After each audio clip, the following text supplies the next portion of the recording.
this up. Good. All right. So the driving force, let us set up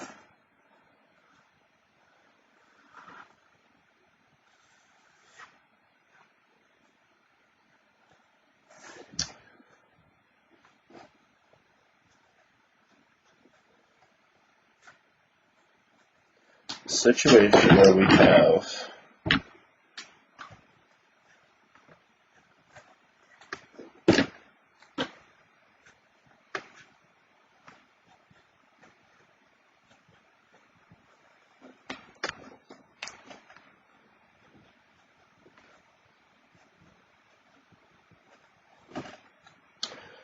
all right, so in one case, we might not know exactly what the length of our heat exchanger is.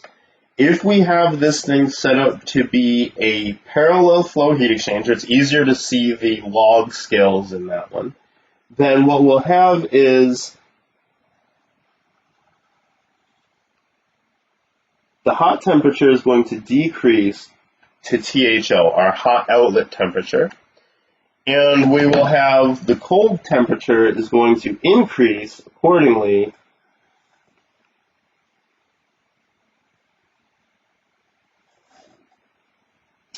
and the driving force here for heat transfer in our heat exchanger is going to be the area between these two lines.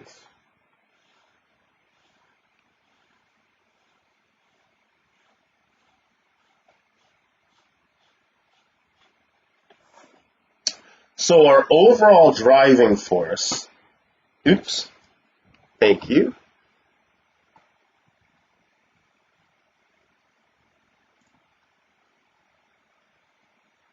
There we go. All right, so sorry about that.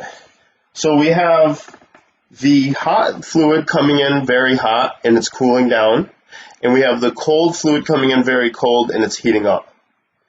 And so this area that I've shaded is the actual driving force. That's the driving force to get the heat transfer from the hot side to the cold side. So we can start off with a very large driving force, and then that driving force diminishes. So this is not very convenient, right? Because we don't necessarily want to integrate this area. That's another option that we could do. We could integrate this whole area, integrate under the orange line, integrate under the blue line, subtract those two areas, and we'd have the driving force overall on average. Or we can take this system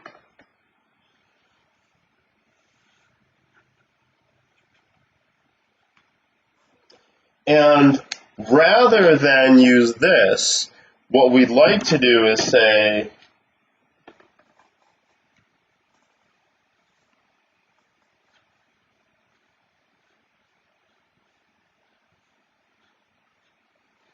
let's figure out the average of this orange line, and let's figure out what the average value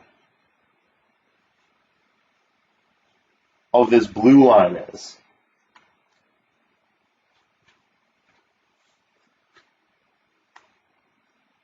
Oops, I used purple for some reason. And now our driving force is constant.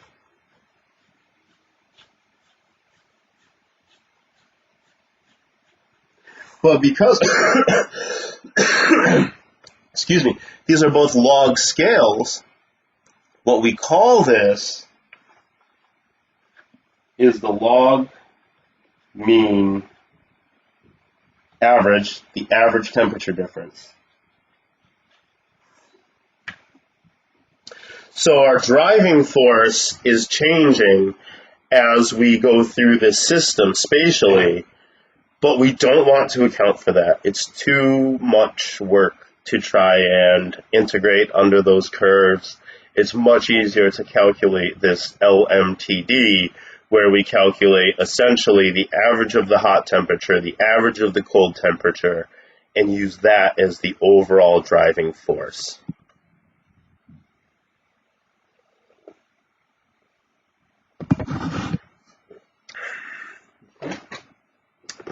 Good questions. Good questions.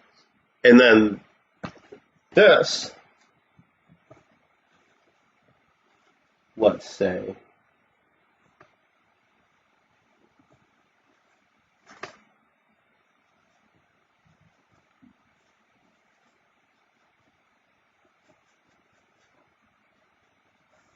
is MCP delta TH.